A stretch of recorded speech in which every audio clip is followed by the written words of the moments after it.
호세아서는 참 우리들에게 이해할 수 없는 말씀을 전달을 해주고 있습니다. 사실 성경을 읽다 보면 참 공감되고 이해가 쏙쏙 되는 것들이 있습니다. 그리고 당장에 내 삶에 적용하고 싶은 성경 말씀들이 있습니다. 하지만 때로는 성경 말씀을 보게 되면 도무지 내 상식과 지금의 상황 속에서 이해할 수 없는 하나님의 말씀이 전해지곤 합니다. 그때 우리들은 항상 던지는 질문이 있습니다. 하나님 왜입니까? 왜죠? 오늘 하나님께서는 호세아에게 명령을 내리시는데 그 명령이 2절 말씀이거든요. 호세아에게 말씀하실 때 여호와께서 호세아에게 이르시되 너는 가서 음란한 여자를 맞이하여 음란한 자식들을 낳으라는 겁니다. 이유는 알고 있습니다. 뭔가 하나님께서 선지자 호세아를 통해서 북이스라엘에게 전하시고자 하는 메시지가 있다는 것도 알고 있습니다.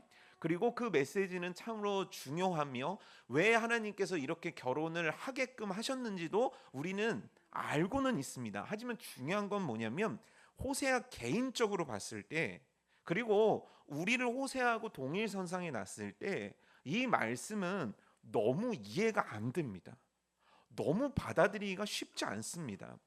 왜인지 하나하나 살펴볼 텐데, 이 호세아는요 유대인이고 그 다음에 선지자입니다. 이 얘기는 뭐냐면 선지자라는 게 아무나 될 수 있는 게 아니지 않습니까? 믿음이 좋았을 거고 신앙생활을 아주 열심히 했을 겁니다. 누가 봐도 칭찬받을 만한 사람, 이런 사람이 호세아였을 겁니다. 그렇다면 호세아는 당연히 누구와 결혼해야 되냐면 유대의 정숙한 여인과 결혼해야 됩니다. 이게 모두가 갖고 있는 상식입니다. 그런데 오늘 하나님께서는 누구를 데리고 오라고 하냐면 음란한 여자를 데리고 오라는 겁니다. 여기서 음란한이라는 표현은 뭐냐면 창렬한 뜻입니다. 그러니까 지금 하나님의 선지자인 유대인인 호세아에게 너는 가서 창녀와 결혼을 하라고 하는 겁니다. 여러분, 이게 받아들여질 수 있습니까? 일반적인 사람이어도, 일반적인 유대인이어도, 아니 유대인도 빼고 그냥 일반적인 이방인이라 할지라도 창녀와 결혼하는 건 정말 적합하지 않습니다. 그런데 그 명령을 신이 내렸다고 한다면 그 신은 잘못된 겁니다. 제의가 맞습니까? 너무 맞지 않습니까? 어떻게 이런 명령을 내릴 수 있겠냐는 겁니다. 게다가 유대인들은 이방 여인과의 결혼도 율법상으로 허용이 되어 있지 않습니다. 게다가요, 창녀는요 내쫓는 것이 정석이었습니다. 그 나라에서요. 그 나라에서 만약에 음행을 저지르면 돌에 맞아 죽는 것이, 그것이 율법이었던 시대 속에 있습니다. 그러니 지금 이 요구, 하나님의 이 말씀은요 도무지 호세아에게 받아들이기 어려울 뿐만 아니라 이것을 읽는 우리들에게도 당연한 거부감이 들 수밖에 없는 말씀이라는 거예요. 그런데 여기까지도 너무 거부감이 드는데 문제는 그 다음입니다. 여기에 결혼하신 분들, 자녀를 두신 분들은 이 부분을 보면 마음에 정말 속상함이 크게 드실 겁니다. 뭐냐면 음란한 여자를 만나서 음란한 자녀들을 낳으라는 겁니다. 여러분, 자녀들 앞에 음란한이라는 단어가 어울립니까? 여러분들의 자녀 앞에 음란한이라는 단어가 있었으면 좋겠습니까? 절대입니다. 이거는 믿음이 있던 없던 이 단어 자체 하면 안 됩니다.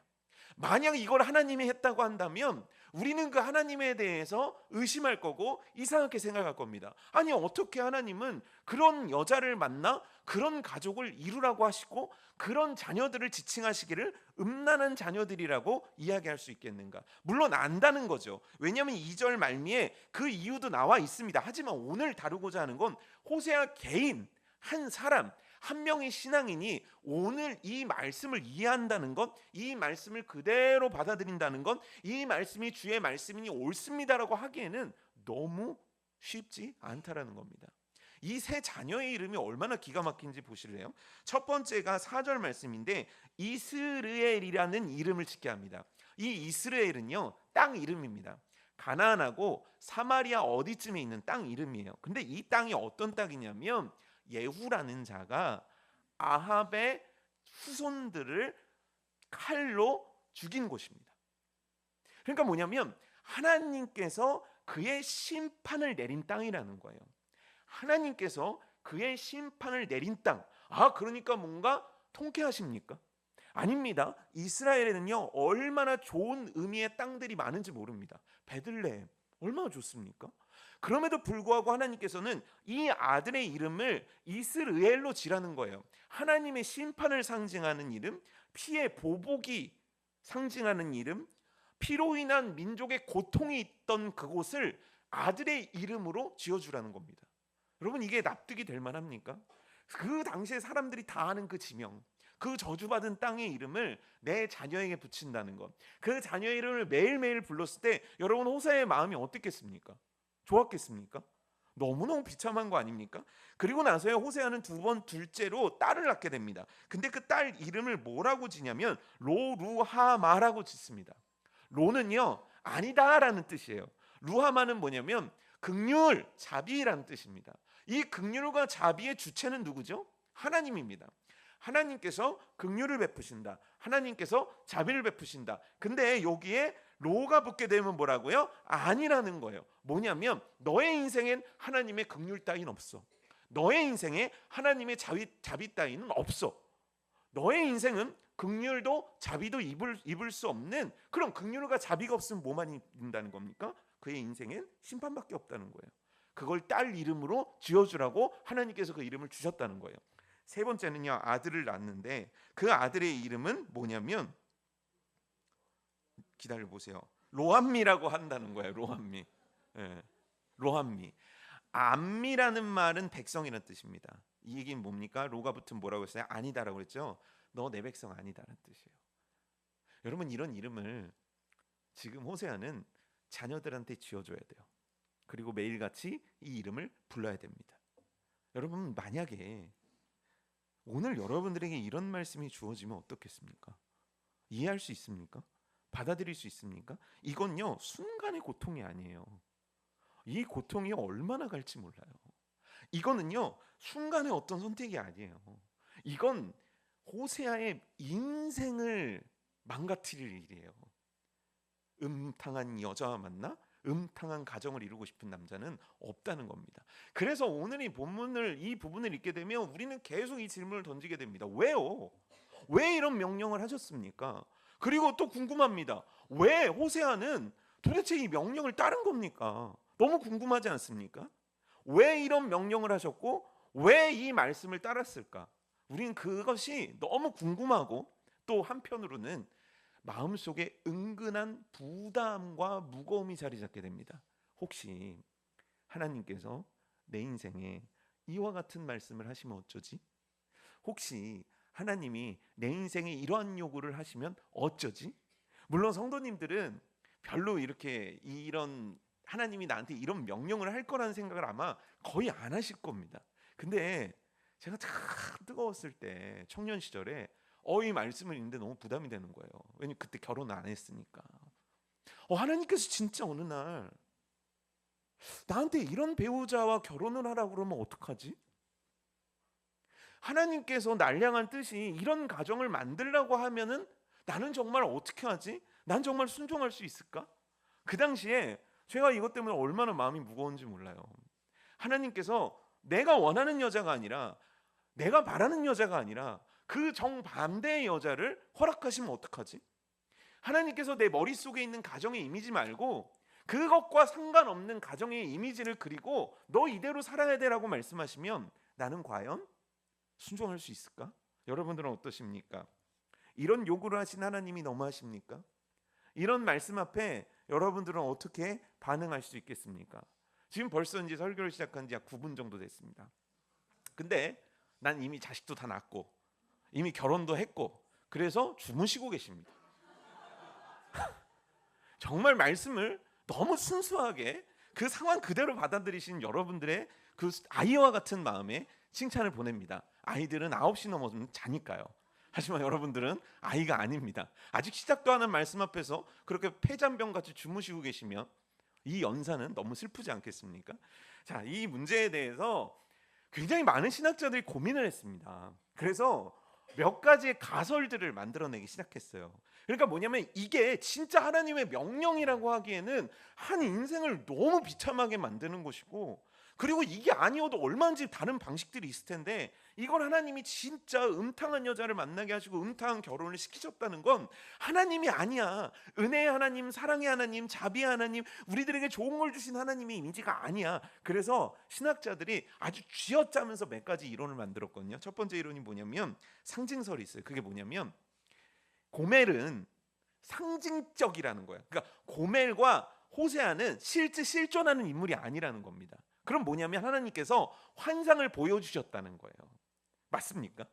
아닙니다. 성경 속에는요 실제로 기록되어 있습니다. 그리고 성경을 보게 되면 항상 붙는 게 있는데 이게 환상이면 이거 환상이야 라고 기록을 하십니다. 그런데 호세아서는 실제이기 때문에 환상이라는 기록을 해놓지 않고 계시다는 거예요. 두 번째는 뭐냐면 영적 음료설이 있습니다. 뭐냐면 고멜이 실제 음탕한 여자가 아니라는 거예요. 그럼 뭐냐면 고멜은 우상숭배자였다는 거예요. 그러니까 우상숭배라는 거를 음탕함에 지금 빗대고 있는 이 호사에서 특징에서 캐치를 해낸 거죠. 그래서 고멜은 우상숭배하는 여자인데 호세아가 우상숭배하는 여자를 데리고 왔다라는 거예요. 맞습니까? 물론 고멜은 우상숭배를 했을 수도 있습니다. 하지만 성경은 고멜의 직업을 음탕함이라고 정의 내려놓고 있습니다. 그리고 그녀의 음탕함은 결혼 후에도 끊어지지 않습니다. 그러니까 이건 영적으로 음탕한 여자를 데리고 온 게 아니라 실제 육체적으로 정신적으로 삶이 음탕한 여자를 데리고 온 결혼이라는 거예요. 세 번째는 뭐냐면 이게 실제 고멜은 정직한 처녀였다는 거예요. 그런데 결혼을 하고 이 고멜이 타락했다는 거예요. 뭐가 다릅니까? 똑같지 않습니까? 근데 2절에 보게 되면 너는 가서 음란한 여자를 맞이하라라고 나와 있는데 이게 현재형으로 쓰입니다. 뭐냐면 너는 지금 가서 그런 여자를 데리고 오라는 거예요. 그러니까 뭐냐면 고멜은 나중에 그렇게 변한 여자가 아니라는 거예요. 들어보니 아니 도대체 신학자들은 뭐 하는 사람들이 이렇게 쓸데없는 거를 밝혀냈겠어 하지 않습니까? 그런데 그만큼 이 문제는 성경을 읽는 독자들에게 쉽게 받아들이거나 쉽게 그래 이것은 하나님의 뜻이야 라고 인정되기가 그만큼 어렵다는 거예요. 자, 궁금하지 않습니까? 왜 하나님은 이 명령을 내리셨을까? 그리고 더 중요한 건 호세아는 어떻게 했을까? 우리는 일단 왜라는 질문서부터 풀어야 되겠지만 왜라는 질문은 잠시 뒤에다 접어두기로 하고 그래서 호세아가 어떻게 했는가를 좀 먼저 알아봤으면 좋겠어요. 그래서 호세아는 어떻게 했을까? 3절 앞에 보면 3절 볼까요? 이에 그가 가서라고 나와 있습니다. 뭐라고요? 이에 그가 가서. 이에는 뭡니까? 이에는 무슨 뜻입니까? 그러니까 그가 갔다는 거예요. 자, 우리가 생각할 땐 호세아에게 하나님이 그런 명령을 내리셨습니다. 호세아는 고민합니다. 이것이 하나님의 말씀인지 검증합니다. 그런데 검증했더니 진짜 하나님의 말씀입니다. 그랬더니 호세아는 마음속에 울분이 솟아오릅니다. 왜냐하면 결혼을 아직 호세아는 안 한 걸로 나오거든요. 그렇다는 건 뭐냐면 청년의 시기를 보내고 있었다는 거거든요. 어떤 청년이, 어떤 선지자 지망생이, 어떤 선지자가 하나님께 처음 들은 말씀이 이와 같을 수 있습니까? 그러니까 호세아는 분노했다. 그럼에도 불구하고 하나님 말씀에 순종하기 위해서 허벅지를 막 내려치면서 40일 금식 기도를 하면서 40일도 모자라서 40일 두세 번씩 금식하면서 순종했다라고 기록되어 있지 않습니다. 그럼 뭐냐면 이에 그가 갔다라는 겁니다. 이건 뭐냐면 그는 이 명령을 망설임 없이 행했다는 겁니다. 이해되십니까? 망설임이 없었다는 거예요. 왜 망설임이 없었을까요? 성경을 보다 보니까 이 호세아 같은 인물들이 몇 명 나옵니다. 아니 되게 많이 나옵니다. 그중에 대표적으로 아브라함이라는 사람이 있습니다. 어느 날 하나님께서 아브라함에게 명령을 하나 하십니다. 그건 뭐냐면 네 독자 이삭을 바치라는 겁니다. 근데 이 이삭을 바치는 과정은 뭐냐면 이삭을 단 위에다 올려놓은 다음에 제단을 쌓고 올려놓은 다음에 그의 배를 가르라는 겁니다. 내 아들의. 그리고 거기서 창자를 다 끄집어낸 다음에 다 각을 내서 불에 태워서 나한테 바치라는 겁니다. 자, 이런 명령이 여러분들에게 주어진다면 어떻게 하시겠습니까? 물론 지금은 하실 수도 있을지 모릅니다. 꼴 보기 싫으니까요. 네. 하지만 그건 정말 열받았을 때 스쳐가지도 않는 그런 마음이겠지만 아브라함에게 이삭은 어떤 아들입니까? 이해할 수가 없단 말이에요. 그래서 옛날 목사님들은 이 말씀 사이에 스토리를 입혔습니다. 뭐냐면 아브라함이 그날 밤 눈물을 흘리면서 기도했다는 거예요. 그리고 아브라함은 아내와 엉엉 부둥켜가면서 울었다는 거예요. 그럼에도 불구하고 아브라함은 그 순종의 길을 갔다는 거예요. 맞습니까? 아닙니다. 정확하게 어떻게 나와 있냐면 창세기 22장 2절에 명령이 나옵니다. 그리고 3절에 뭐라고 나오냐면 아브라함이 아침 일찍이 일어나 나귀의 안장을 지우고 두 사환과 그 아들 이삭을 데리고 번제에 쓸 나무를 쪼개어 가지고 떠났다. 어디로요? 하나님께서 그에게 지시하는 그 땅을 향해 떠났다는 겁니다. 중간에 심파가 없습니다. 중간에 하나님을 향한 어떤 저항의 기록이 남아있지 않습니다. 신기하죠? 호세아는 그 명령에 이해 갔고 아브라함은 아들을 바치라는 명령에 그 다음날 아침 일찍 새벽에 일어나서 아들을 데리고 두 사원을 데리고 장작을 베어 다 준비해가지고 여호와께서 지시하는 땅으로 떠났다고 기록되어 있습니다. 자, 신약으로 넘어와 볼까요? 어느 날 성령님의 큰 감동으로 말미암아 역사 하나가 만들어집니다. 그 역사는 뭐냐면 마리아에게 하나님께서 천사를 보내신 거예요. 그러더니 뭐라고 말씀하십니까? 처녀인 너를 통해 아기가 잉태될 거라는 거예요. 자, 지금 마리아는 약혼한 상태입니다. 그렇죠? 약혼한 상태에서 만약 자신이 임신한 게 걸리면 어떻게 되는 겁니까? 파혼당해야 됩니다. 그렇죠? 파혼당해야 됩니다. 근데 조용히 파혼하면 아무도 모른 채 숨기고 어떻게 산다고 칩시다. 그런데 만약에 요셉이 마리아를 고소하게 되면 어떻게 됩니까? 죽는 겁니다. 그렇죠? 자, 이 명령 앞에서 마리아는 어떻게 대답하는지 들어보십시오. 누가복음 1장 38절입니다. 마리아가 가로되 주의 계집종이오니 말씀대로 내게 이루어지이다. 그 안에 하나님, 저는 처녀입니다. 저 결혼할 남자 있는데요. 저 만약에 이거 걸리면 저 죽어요. 왜 저한테 이런 걸 요구하시는 거예요? 뭔가 왜 제가 행복해지려는 걸 하나님은 막으시죠? 이렇게 얘기하지 않았다는 거예요. 마리아는요, 그 말씀이 이 계집종에게 이루어지기를 원합니다 했다는 거예요. 이해가 되십니까? 이와 같은 얘기는요, 성경에 너무너무 많습니다. 하나님께서 누가 봐도 이상한 명령을 내리십니다. 자니 어떻게 100살이 낳은 아들을 각을 떠서 죽이라고 할 수 있습니까? 어떻게 결혼을 앞둔 처녀에게 아기를 낳는다고 말씀할 수 있냐는 거예요. 어떻게 결혼도 안 한 총각에게 창녀와 가서 결혼을 하라고 명령할 수 있냐는 거죠. 그런데 중요한 건 뭐냐면 이 세 명 다 똑같은 대답을 합니다. 예, 하겠습니다. 예, 했습니다. 예, 받아들였습니다. 예, 그 길 갔습니다. 어떻게 이럴 수 있냐는 거예요. 이 문제가요, 참 머릿속을 떠나지 않았습니다. 왜지? 아니, 왜 순종을 한 거지? 아니, 도대체 왜? 이 왜라는 질문이요, 제게서 이 호세아서를 읽을 때 떠나지 않았다는 거예요. 그런데 중요한 말씀 몇 가지의 단서들이 성경에 기록되어 있습니다. 자, 물어봤습니다. 저기 왜 아브라함은요 아들을 그렇게 바칠 수 있는 거죠?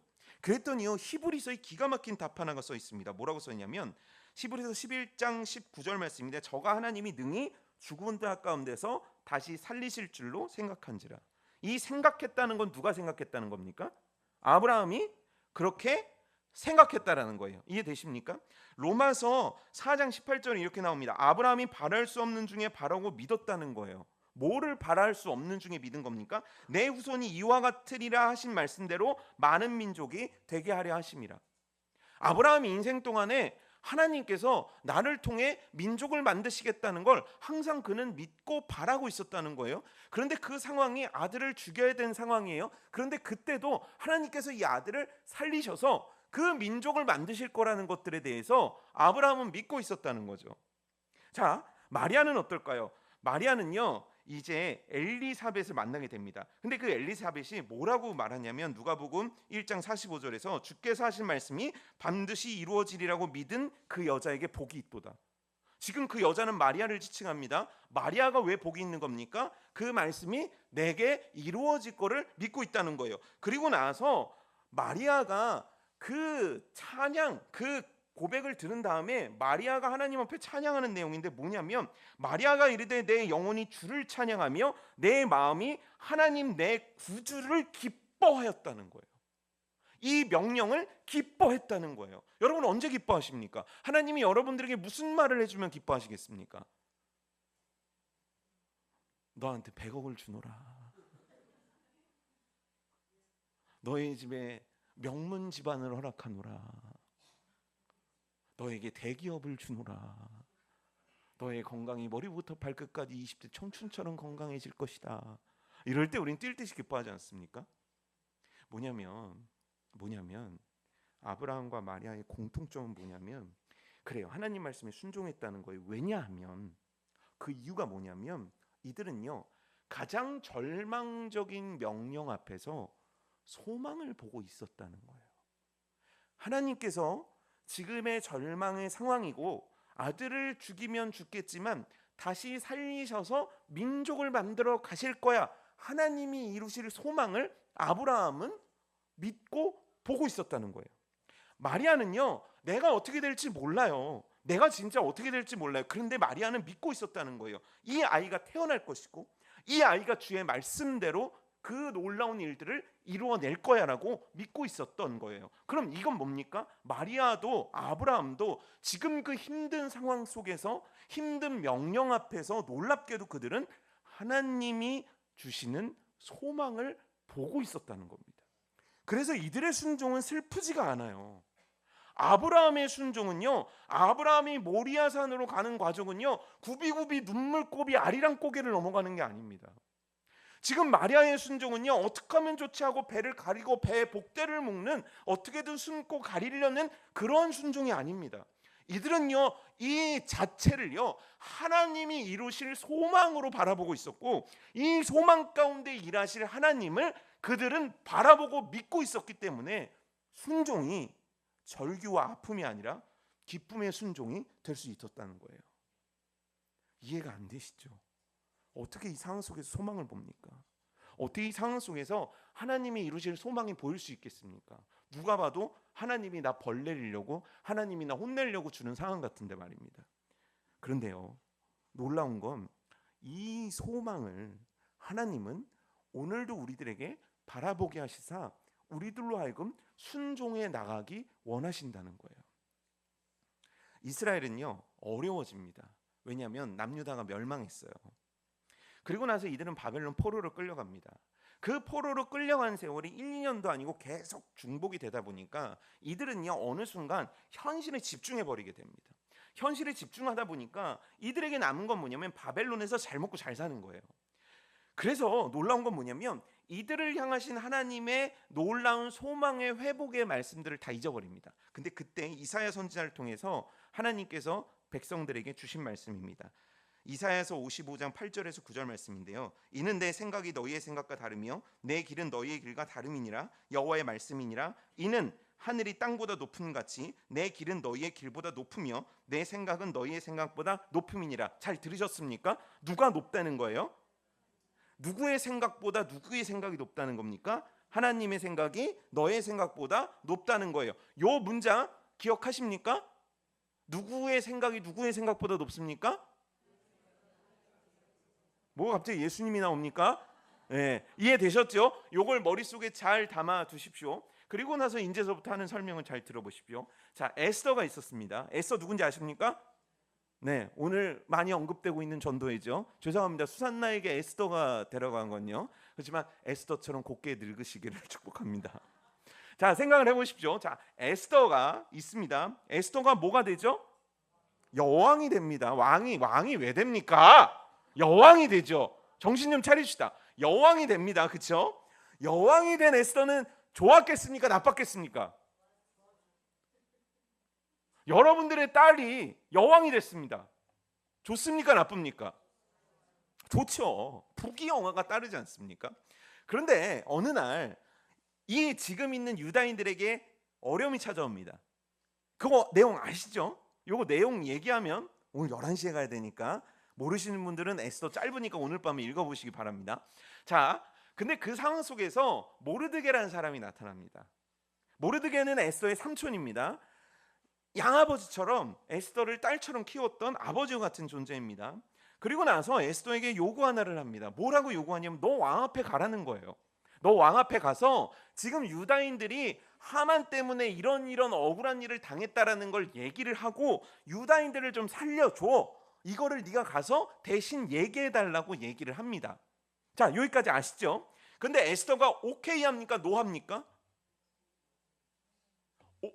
에스더가 간다 그럽니까? 안 간다 그럽니까? 안 간다. 왜 안 간다 그럽니까? 지금 상황이 그렇다는 거예요. 왕이 나를 안 찾는다는 거예요. 그 얘기는 뭐냐면 왕의 기억 속에서 내가 지워졌다는 거예요. 그런데 중요한 건 그 당시 법이 뭐냐면 왕 앞에 딱 갔을 때 왕이 금호를 내밀고 그 금호를 딱 잡으면 사는데, 만약 왕이 이렇게 쳐다보고 금호를 안 내밀면 그 왕의 명령 없이 찾아온 사람은 어떻게 됩니까? 죽습니다.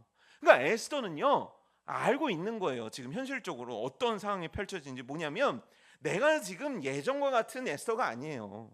저는 이미 왕 앞에 지워진 여자예요. 근데 만약 제가 왕 앞에 가면 왕은 분노해서 저를 죽일 거예요. 모르드게한테 얘기합니다. 그랬더니요 모르드게가 어마어마하게 유명한 말씀 하나를 남깁니다. 그건 뭐냐면 에스더서 4장 14절입니다. 내가 왕후의 자리를 얻은 것이 이때를 위함이 아닌지 누가 알겠느냐 하니, 이 얘기는 뭐냐면 네가 왕비가 된 건 오늘 이때를 위함이다라고 모르드게는 얘기하는 겁니다. 자, 모르드게는 어떻게 이렇게 얘기할 수 있는 겁니까? 자기의 조카가 죽어간다는데? 희한하지 않습니까? 모르드게는 일단은 어떻게 될지 모르니까 자기가 알고 있는 방법들을 순차적으로 막 쓸 계획인 겁니까? 만약에 에스더가 안 통하면 이제 그 다음에 누구를 보내고 그 다음에 누구를 보내고, 모르드게는 그 계획 속에서 에스더를 그렇게 보내고 있는 겁니까? 아닙니다. 놀라운 건 뭐냐면 모르드게는 이 상황 속에서 하나님의 소망을 보고 있던 자입니다. 하나님께서 예비하셨다 너를. 하나님께서 예비하셨다 너를 통해 하실 일을. 하나님께서 예배해 놓으셨다 너를 통해 이루실 대역전을. 모르드게는 놀랍게도 그걸 보고 있는 겁니다. 그걸 믿고 있는 겁니다.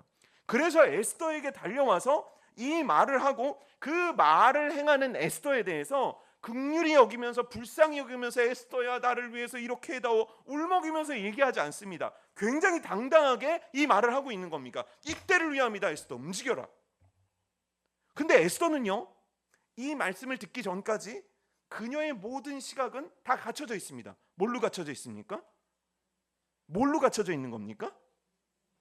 에? 두려움. 또 뭘로 갖춰져 있습니까? 정답을 얘기해 버리신 거예요, 권사님이. 맞습니까? 아닙니다. 두려움 아닙니다. 나예요. 내가 너무 중요합니다. 에스더가요 처음 왕비가 됐을 때, 그러니까 더 쉽게 한번 표현해 볼까요? 내가 하나님 앞에 기도했습니다. 그때 하나님이 서울대를 보내줬습니다. 그때 부모님들은 모두가 서원하시고 기도하실 겁니다. 주여 이 아들을 바칩니다. 받지도 않겠다는데 바친다고 그러는 거죠. 그리고 그 서울대 간에도 감격하면서 이렇게 얘기합니다. 하나님 내가 주를 위해 살겠습니다. 그때는 누가 그런 각오와 그런 마음을 안 갖겠습니까? 나한테 좋은 일이 생겼는데요. 에스더도요 왕비가 되는 그 과정들을 보면서 하나님을 봤을 거예요. 말도 안 되잖아요. 자기가 왕비가 될 가능성이 없는데 왕비가 됐어요. 기적과 같은 방법으로 사람들을 막 붙여줘서 진짜 왕비가 된 거예요. 그러니요 여러분, 에스더가 얼마나 성령 충만했겠습니까? 에스더의 마음속에 얼마나 하나님의 은혜가 가득했겠습니까? 그런데요 그랬던 에스더가 상황으로 코너로 딱 몰려버리니까 하나님이 안 보이는 거죠. 나를 향한 하나님의 뜻이 기억되지가 않는 거죠. 나를 향한 하나님의 뜻이 중요해지지 않는 거예요. 그럼 지금 누가 제일 중요하냐면 나예요. 내 인생, 내 삶, 내 목숨, 내가 이루어 놓은 것, 내 왕비라는 직위. 어느 순간요 내가 너무너무 중요해 버린 거예요. 그래서 어떻게 되냐면 하나님의 소망을 바라보지 못하는 겁니다. 하나님이 그의 인생 가운데 예비하신 소망을 보지 못하는 거예요. 소망을 바라보지 못하니까 순종하지 못하는 겁니다. 이 길 속에, 이 길을 가면, 이 길을 따라서 저 미세오라는 문을 밀고 나가면 딱 10m만 가면 너에게 금 한 돈을 줄게. 너무 약하죠. 그래, 금 100돈을 줄게. 그러면 모두가 가죠. 그렇죠? 모두가 갈 겁니다. 왜요? 그 문을 열면 내게 소망이 있을 테니까. 그런데 그 소망이 보이지 않으면 사람들은요, 그 길을 갈 수가 없습니다. 그 길을 갈 때 제일 염려되는 건 다시 나로 돌아가 버립니다. 그래서요, 결론을 말씀드리면 우리는 순종하기가 참 어렵습니다. 하나님의 소망을 볼 줄 모르기 때문입니다. 그 순종을 통해서 이루시려는 하나님의 뜻을 우리는 도무지 보지 않고 있기 때문입니다. 아니, 더 정확하게 얘기하면 이 순종 너머에 있는 하나님의 뜻을 보는 것들을 굉장히 고통스럽고 괴로워합니다. 왜냐하면 그 순종을 하면 내 거를 잃을 것 같기 때문입니다. 내 거를 손해볼 것 같기 때문입니다. 내 걸 놓쳐버릴 것 같은 그 마음 때문입니다. 그래서요, 우리들에게 언제나 순종은 너무 어렵습니다. 그래서 말씀을 막 여기까지 준비를 했는데, 야, 분명히 여기까지 오면 성도들은 표정이 어두워질 거야. 뭔가 선목사야 솔루션을 제공해야 돼. 사람들에게 조금 더 쉬운 길을 알려줘야 돼. 그러면서 막 이제 성경을 보는데 기가 막힌 구절 하나가 있는 거예요. 그게 뭔지 아십니까? 베드로가요, 어느 날 베드로의 배에 예수님이 탑니다. 그리고 나서 말씀을 전하신 후에 베드로에게 얘기합니다. 깊은 데로 가서 그물을 던져라. 근데 그때 베드로가 뭐라고 얘기하죠? 주여, 밤이 새도록 제가 그물을 던졌는데 어떻게 됐대요? 한 마리도 못 잡았습니다. 그뿐만 아니라요, 지금 이 시간에 저 깊은 데로 가서 그물을 던진다는 건 말도 안 되는 겁니다. 저는요, 그물을 이미 다 정리했고요. 저는 이미 피곤하고요. 저는 이미 지쳤으며 저에게는 그럴 만한 힘도 남아있지 않습니다. 저는요, 경험도 풍부합니다. 뻔히 안 잡힌다는 것도 전 너무 잘 알고 있습니다. 제가요, 보기에는 이래봬도 어부 중에 에이스 어부입니다. 예수님, 저를 어떻게 보시는지 모르겠지만 저는 이 바닷길이 어디에 있는지, 물고기가 어디에 있는지 너무너무 잘 아는 사람입니다. 이 얘기를 합니다. 그리고 나서 그 뒤에 한마디를 더 붙입니다. 그게 뭔지 아십니까? 그렇지만 내가 예수님 당신께서 하신 말씀에 의지하여 깊은 데로 가서 그물을 던지겠습니다 합니다. 자, 보십시오. 지금 이 아브라함의 상황, 그리고 마리아의 상황, 호세아의 상황, 그리고 지금 마지막에 얘기했던 베드로의 상황, 이 상황은 각기 다릅니다. 하지만 중요한 건 뭐냐면 다 납득할 수가 없습니다. 다 받아들일 수가 없습니다. 물론 강도는 좀 다릅니다. 우리가 받아들일 때. 왜냐하면 베드로는 뭐 그래도 좀 약한데 이렇게 생각할 수 있습니다. 왜냐하면 앞에가 너무 세니까요. 그래요. 하지만 중요한 건 뭐냐면 이 네 명 다 결코 풀기 쉬운 문제 속에 있는 건 아닙니다.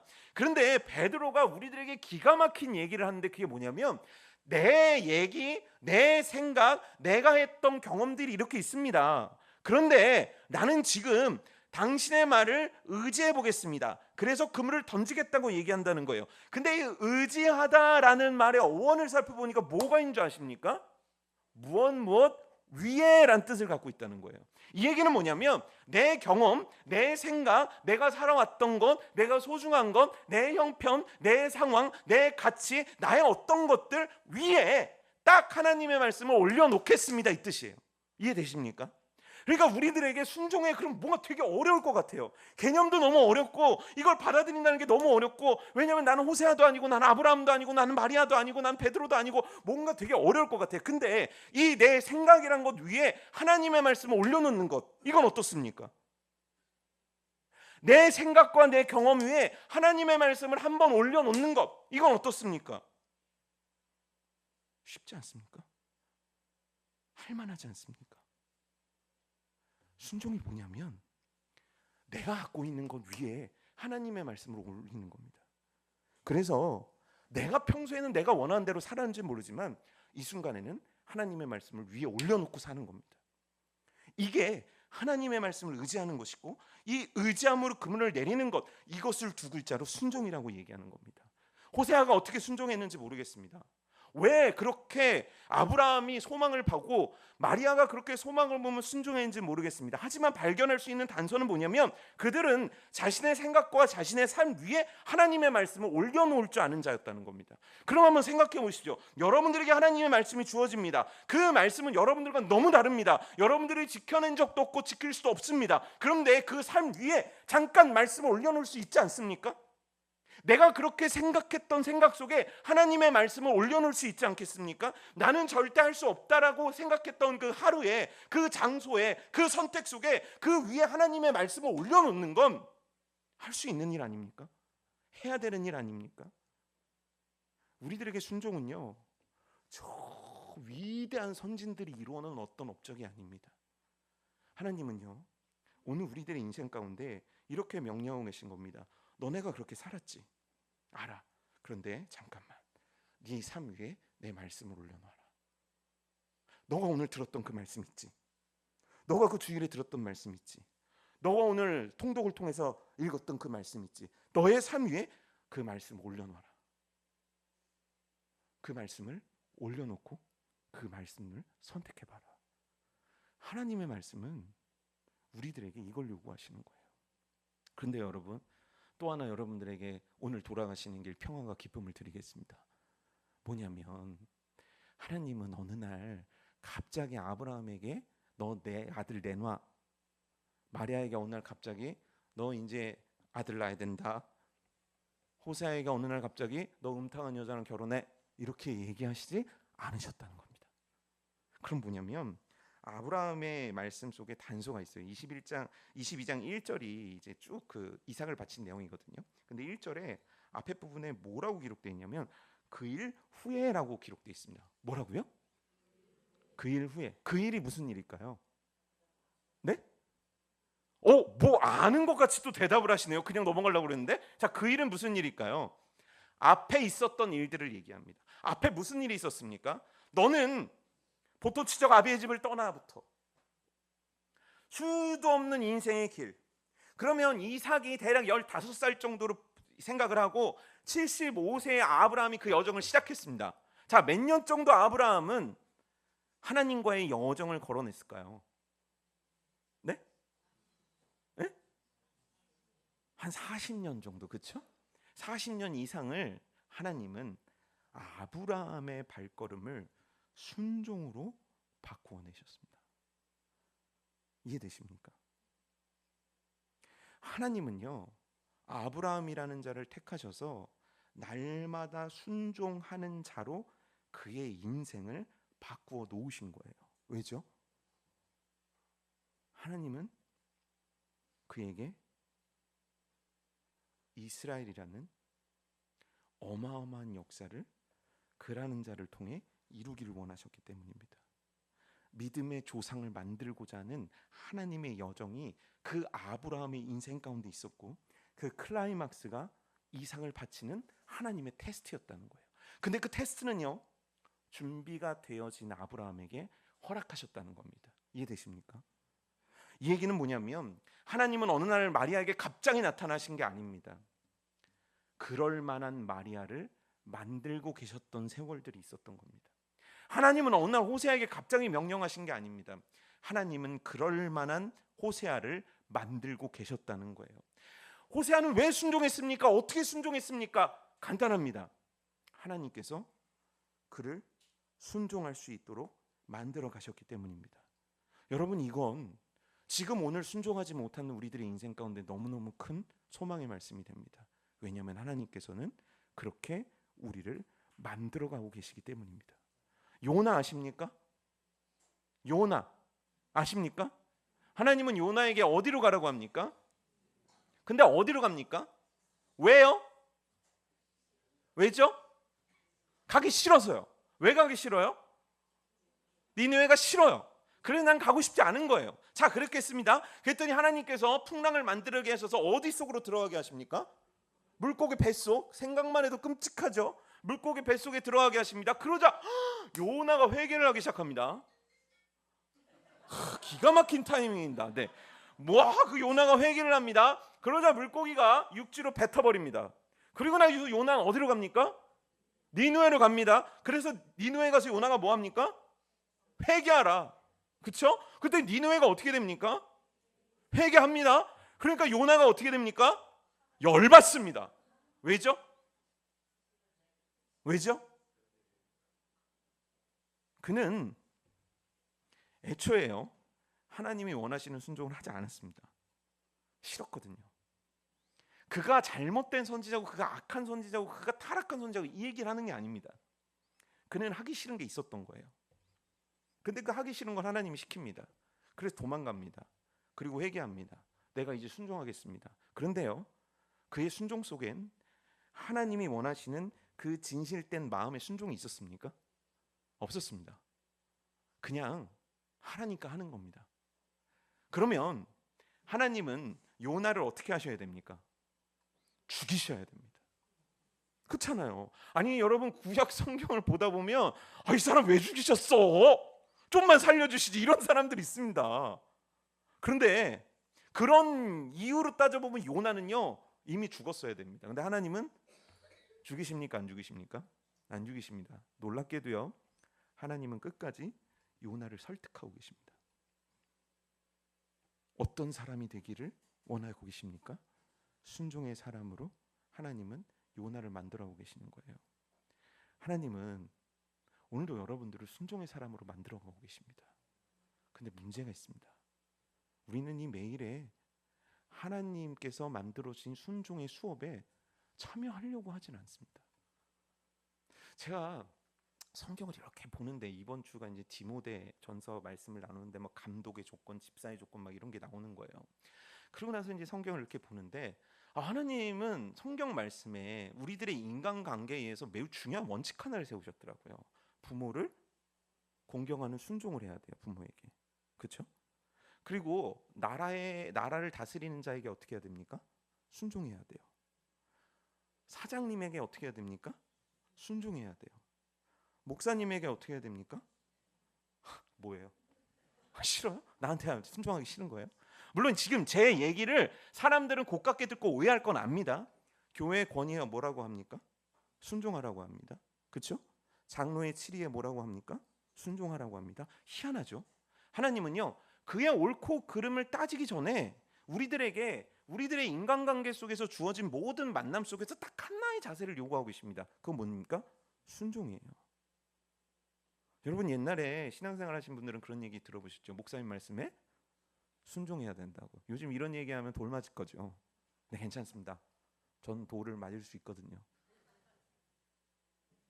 제가 어렸을 때 그랬거든요.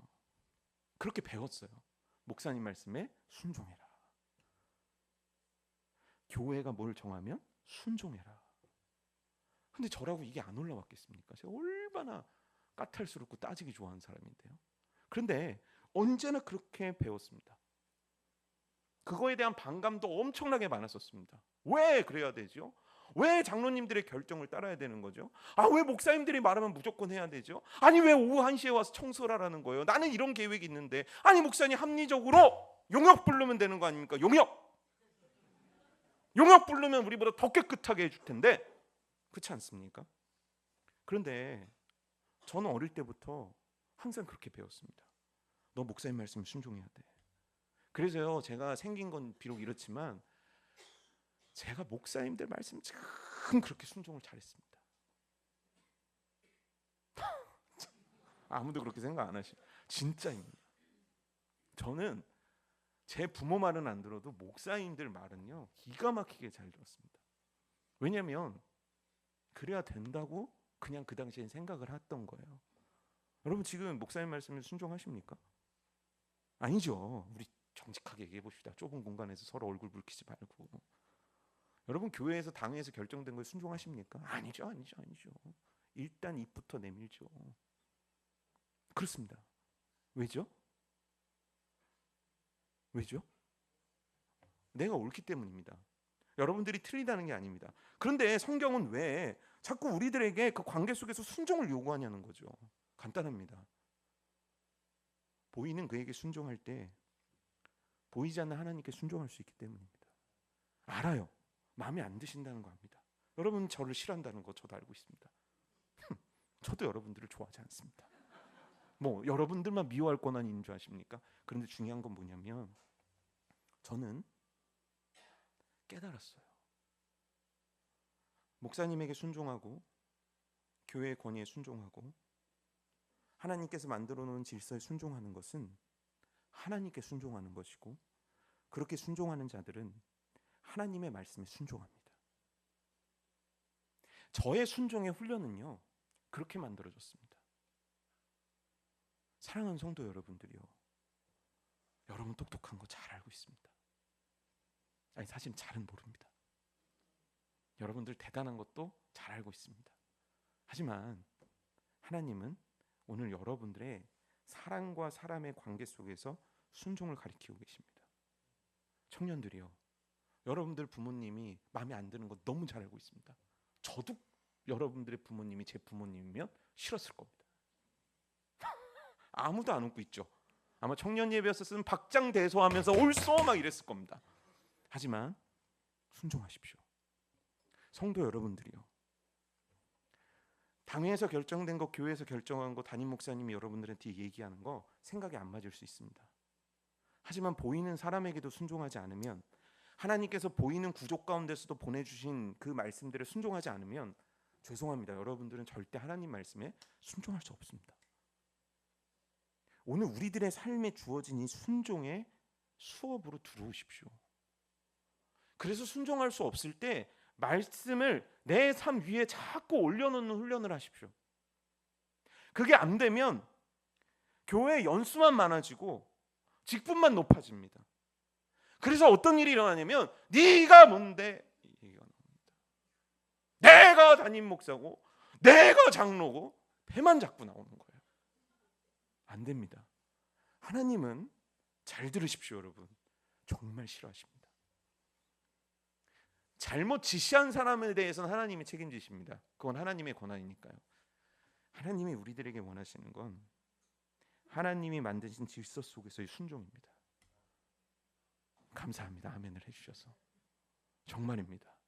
보이는 순종을 하지 못하면 보이지 않는 순종도 할 수 없습니다. 너무 마음이 부글부글거리십니까? 그 마음을 잘라내십시오.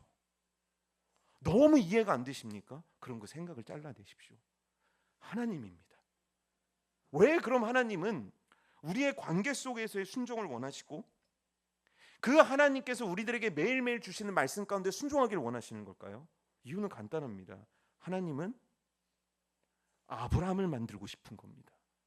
믿음의 조상 아브라함이요, 예수 그리스도를 이 땅 가운데 보낸 동정녀 마리아를 만들고 싶은 겁니다.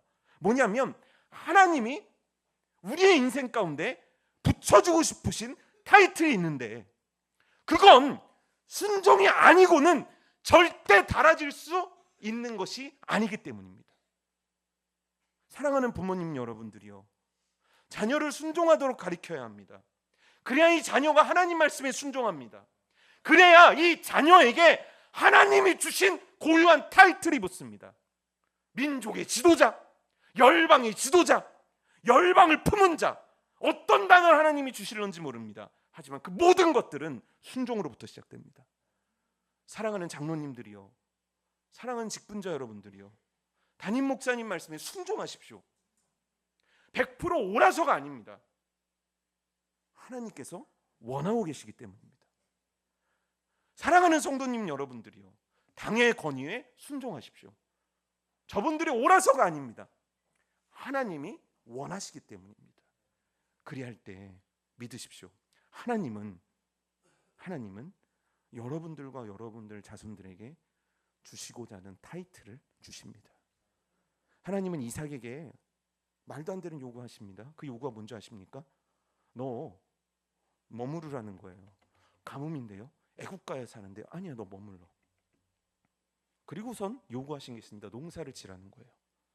평생토록 유목업하던 사람한테 평생 양치는 사람에게 땅 파라 그러면 그게 됩니까? 말도 안 되는 거죠. 가령 예를 들어 평생 목사만 하고 이렇게 설교하면서 잘난 척하고 양복 입는 사람한테 어느 날 가서 마트 캐셔를 하라 그러면 제가 그 캐셔가 즐겁겠습니까? 근데 이삭은 순종한단 말이에요. 그리고 성경은 뭐라고 하냐면 100배나 거두었다고 한단 말이에요. 근데 하나님께서 이삭에게 주고 싶으신 타이틀은요, 100배를 거둔 자가 아니었습니다. 그럼 뭔지 아십니까? 거부입니다. 거부를 주고 싶으셨던 거예요. 그 도구로 순종을 쓰고 계신 겁니다. 하나님은요, 우리의 순종을 통해 우리에게 주시고 싶은 축복을 주시는 거예요. 두 번째는요, 우리의 그 매일의 작은 순종을 통해 하나님은 그 자리로 나를 올려놓으십니다. 내가 진짜 그 결정적인 순종을 할 수 있는 자로 나를 만들어 가시는 거예요. 참 순종이라는 주제는 우리들 신앙생활이 너무 어렵습니다. 하지만 여러분, 내가 아무리 믿습니다, 성격 통독을 1000번 했습니다, 나는 정말 이렇게 많은 교회 봉사를 했습니다, 아니요. 내가 교회를 100개 1000개 지어도 하늘나라에는 단 한 개도 기록되어 있지 않습니다. 기록되어 있는 건 유일하게 그가 내 말에 순종했는가입니다. 오늘 호세아는요, 순종합니다. 제 결론입니다. 그는 하나님의 말씀 앞에 왜를 붙인 적이 없습니다. 왜를 붙이고 있는 건 나입니다. 내 마음에 맞지 않는 말씀에 대한 왜를 붙이는 나입니다. 내 생각에 맞지 않는 말씀에 왜를 붙이고 있는 나입니다. 성경의 믿음의 사람들은 왜를 붙이지 않습니다. 왜냐하면 그 말씀을 하신 하나님을 믿기 때문이고, 하나님이 이루실 소망을 보고 있기 때문이고, 이를 통해 나에게 얼마나 좋은 것 주시려는가라는 하나님을 향한 기대가 있기 때문입니다. 사랑하는 성도 여러분들이요, 순종하는 은혜가, 작은 것부터 큰 것에 이르기까지 기쁨으로 순종하는 은혜가 여러분들 가운데 있어지기를 주님의 이름으로 축복합니다.